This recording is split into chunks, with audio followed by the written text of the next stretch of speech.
Hey y'all, my name is Priscilla and welcome back to my channel. Today, as you can tell, I wanted to be outside, so I'm filming a video outside. Hopefully this goes okay.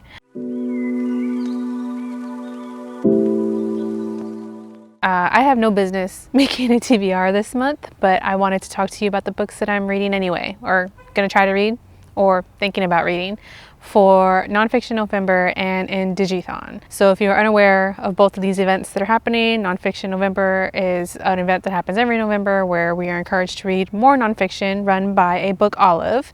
And Indigathon I am aware of thanks to Brody at 2 Brody, who is Native Cherokee and is encouraging people to read during Native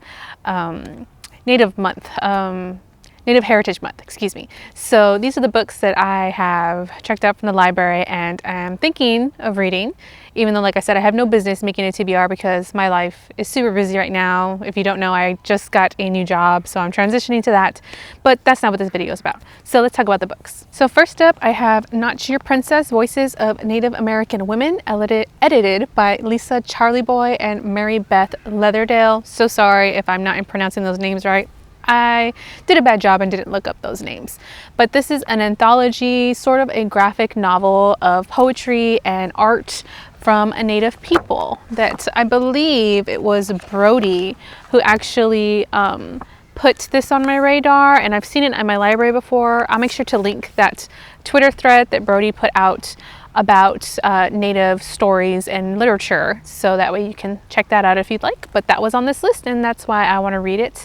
And it just looks like a really diverse story celebrating Native people, Native women, and the stereotypes that surround them and the myths that surround them that may not be true. So next up I have First Laugh, Welcome Baby, and this is by Roseanne Tahe and Nancy Bo Flood, illustrated by Jonathan Nelson.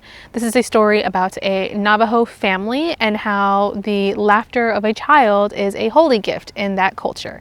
So this is a children's picture book that I'm looking forward to reading. Next up I have All Around Us, which is another picture book by Xelena González, and it's illustrated by Adriana Garcia. Oh, and also the authors are from Texas, and this is a story about a granddaughter and her grandfather telling her a story about circles and nature and how that connectedness is all around them, I'm guessing, maybe.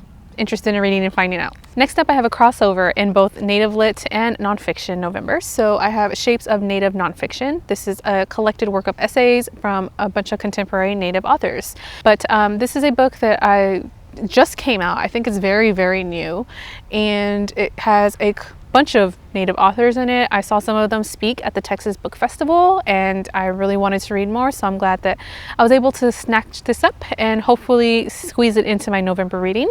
And it just demonstrates the slippery, shape-shifting possibilities of Native stories. It sounds great. I'm all in. Next up, I have My Time Among the Whites, and this is Notes from an Unfinished Education by Jennine, Capó, Crucet.